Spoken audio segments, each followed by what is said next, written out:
तर स्वागत आहे मित्रांनो आजच्या एका नवीन ब्लॉगमध्ये. तर बघा आजचा द्वारा होता खास आणि चाललो होतो आम्ही सगळे एका फार्मवर.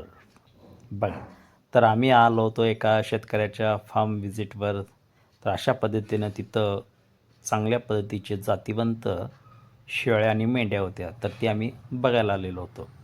अर्थात बघायला आलेलो होतो म्हणजे एखादं चांगलं मिळालं तर खरेदी पण करायचा विचार होताच. तर हा बोकड त्याने आणलेला होता म्हणे 3.5 लाखाला. बापरे! म्हणलं बाबा सध्या तरी आम्हाला तेवढा महाग काय नको आहे.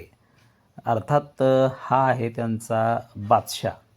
बादशाह खरोखरच चांगला बिटल जातीचा उच्च वंशावळीचा अतिशय मोठ्या हाडाचा आणि धिप्पाड असा मोठ्या हाईटचा अशा पद्धतीचा हा बादशाह होता आणि त्याचीच हे सगळे बच्चे होते. बच्चे पण चांगले होते. बघितलं आम्ही हे सगळ्या शेळ्या बिटल जातीमधल्या आहेत. आमच्याकडं पण 1-2 बिटल आहेत तुम्ही बघताय आणि तिथं आम्हाला भेटले होते आमचे डॉक्टर साहेब. त्यानंतर इथं मेंढी पण होती ही. तर ही मेंढी नाकासाठी प्रसिद्ध असते. पूर्ण त्यांचं नाक हे चोचीसारखं असतं पोपटाच्या. तर हे बघा बिटलची वैशिष्ट्ये. बिटल अशा पद्धतीनं मोठ्या आकाराची मोठ्या मापाची दुधासाठी प्रसिद्ध असणारी ही बिटलची जात. आणि इथं बिटलच्या भरपूर शेळ्या होत्या भरपूर. आणि आम्ही हेच तर पाहायला गेलेलो होतो. तर तिथं अशा पद्धतीनं आम्हाला वेगवेगळी जनावरं देखील पाहायला मिळाली. ते काही गवळारू म्हशी होत्या.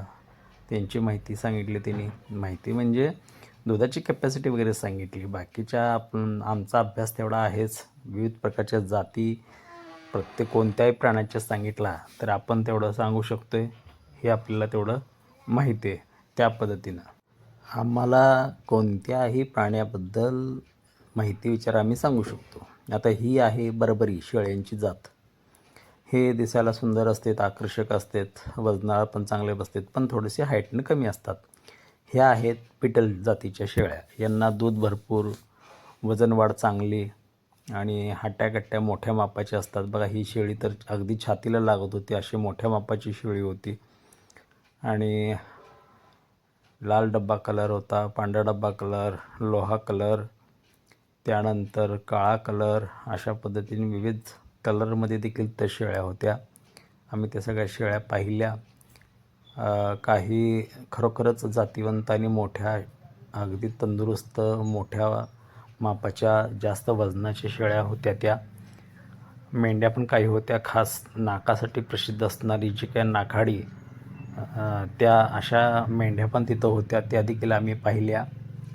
बघा शेळ्या खरंच खूप मोठ्या आणि जातिवंत होत्या. अस्सल दुधाच्या वंशाळीतल्या होत्या. आणि हे सगळं पाहिलं आम्ही.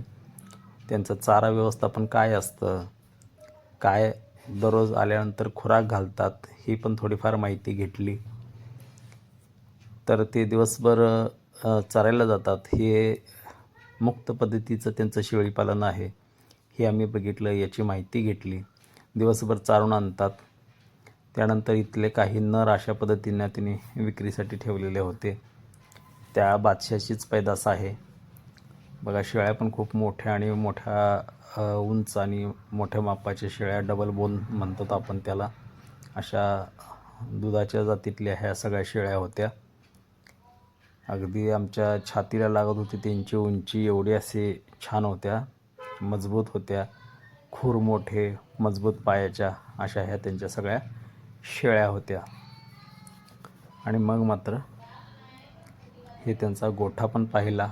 काही देशी गाई होत्या, म्हशी होत्या.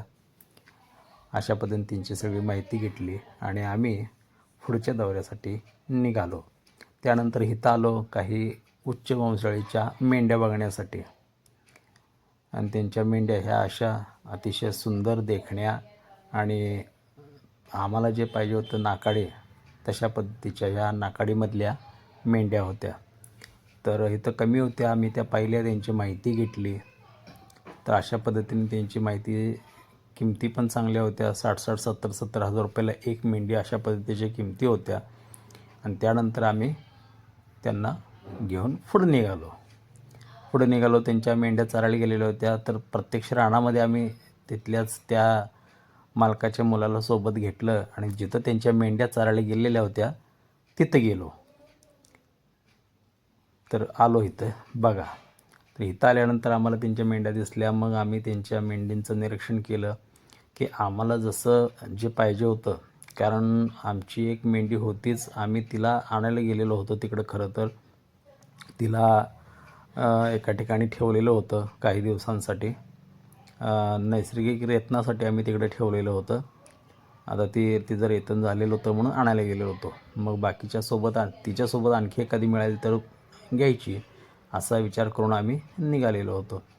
तर तिथं जे काही नर होते त्यांचं निरीक्षण केलं की कशा पद्धतीनं पाहिजे, सध्या रंग कोणता आहे जो मार्केटला चालतो, किंवा त्यांचं नाक कसं आहे, किती बारीक पाहिजे आणि किती पूर्ण नाकाडी पाहिजे. तो पूर्ण डोक्यापासून म्हणजे कपाळापासून ते नाकापर्यंत पूर्ण असा तो नाकाचा राऊंड पाहिजे. अशा पद्धतीनं त्याला जास्त मागणी असते. आता हा बकरा देखील 1,20,000चा होता आणि अशा पद्धतीने त्यांची ती पूर्ण मेंढ्याच खरंच जातीवंत होत्या, सगळ्याच चांगल्या होत्या. त्या देखील आम्ही पाहिल्या. त्यानंतर पूर्ण बघितलं. त्यानंतर काही नर बघितली, पिल्लं बघितली, मेंढ्या बघितल्या. आता हौसेनं पाळायचे आहेत म्हणल्यावर थोडं त्या पद्धतीचे पाहिजे.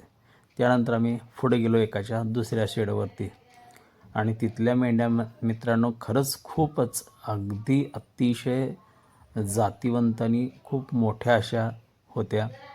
तिथं बघितलं तर बघा, आता त्यांना अशा पद्धतीनं तिथं खायला पण देत होते आणि खरोखरच अगदी मोठ्या मापाच्या, जास्त वजनाच्या, अतिशय अशा तंदुरुस्त आणि मोठ्या त्या शेळ्या होत्या, ह्या मेंढ्या होत्या. ह्या पाहिल्या आम्ही आणि आमची मेंढी ती ह्याच कळपामध्ये ठेवलेली होती. यानंतर मात्र आमचा परतीचा प्रवास. तर आजचा हा ब्लॉग तुम्हाला कसा वाटला मला निश्चित सांगा. लाईक करा, शेअर करा, सबस्क्राईब करा. धन्यवाद.